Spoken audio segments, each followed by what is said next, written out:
All right. Well, I finally got to start on the project I've been wanting to start on. Silver. So I got the primary off. It's full of flipping metal. Deep breaths. It's full of metal, and I was not the last person to work on it. Grr.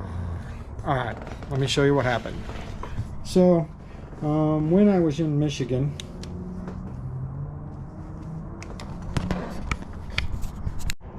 oh, good morning, day 35, and it is foggy again. I guess that's the price you pay for humid, warm weather in Florida.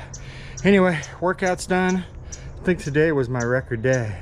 6.11 miles, had an average speed of 13.18 miles an hour. My high speed was like 18 miles per hour. And so I don't know what the average pace per mile was, but I'm hoping it's below 4:30 because that would be a new record time for me.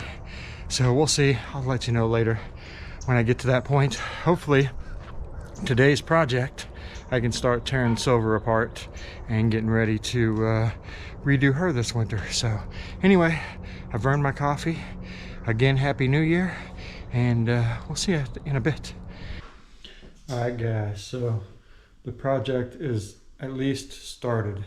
I've got all the crystals off the chandelier, as you can see here, and I have started to lay out all of my poker chips. So I'm gonna need like 180 poker chips just to cover where all the crystals were here. I don't know if I have that many yet, but I wanted to show you these specifically. So there are 63 chips here, and they actually were given to me by Doug Grindstaff. The first time I met him, and he brought me a bag full of poker chips for my poker chip chandelier. And so this is all of them laid out. I have been collecting these poker chips for, I don't know, a couple years now.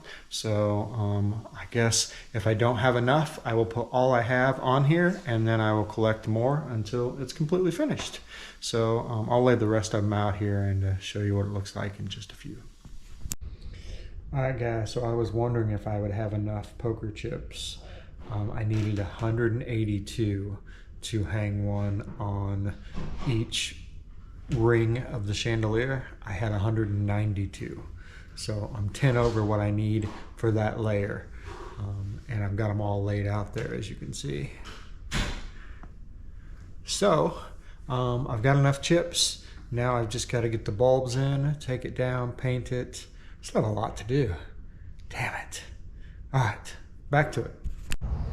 All right, y'all. Time to start the Silver project.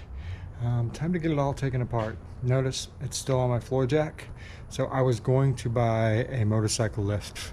I got money given to me for Christmas for it.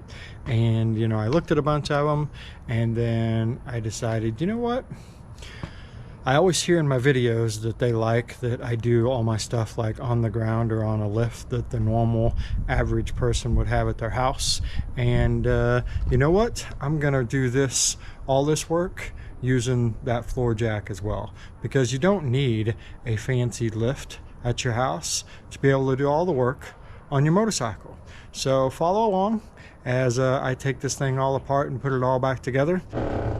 All right, guys, so I finally got to work on the project that I actually wanted to work on, that I've been wanting to work on for a while. I started on Silver. You can see I got the tank off, I got the primary cover off, I also got the cam cover off and the exhaust off. But what I found kind of freaking sucks. So my primary is full of metal shavings, and I was not the last person in my primary. So let's take a look. I'll show you what happened. All right, guys, so I pulled off the primary cover, and the oil was just covered in metal. So here is what I found. See how loose that chain is? It ain't supposed to be that loose. So with the chain that loose, See if I can shine this to where I can actually show you guys. With the chain that loose, can you see the grooves that it's made in this? So literally the chain has ran over this and just shredded it and dumped all that metal into my primary. See, watch me wipe the inside of this case.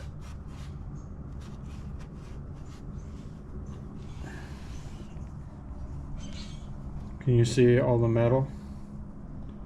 All the metal inside there.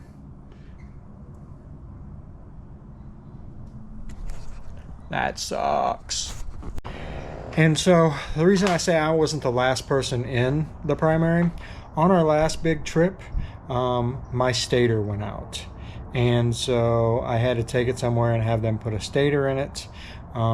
They put a stator in it, and that who was in it last. And the stator was only put in probably less than 3,000 miles ago. So it didn't even make it 3,000 miles. Obviously they did not tighten that chain up the proper way, or we wouldn't have this problem. So anyway, that's the first thing that I found.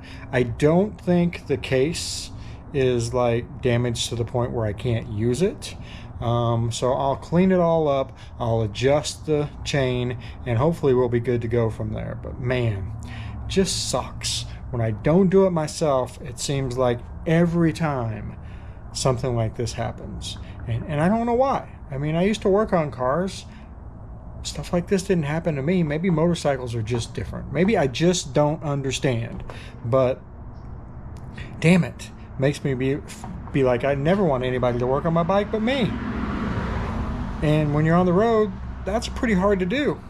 So anyway, that's where we're at for the day. I'm gonna call it quits. There's no big hurry on this, so I'm gonna go in, edit this video for you guys, get some dinner, and finish the evening off of my last day off before I go back to work.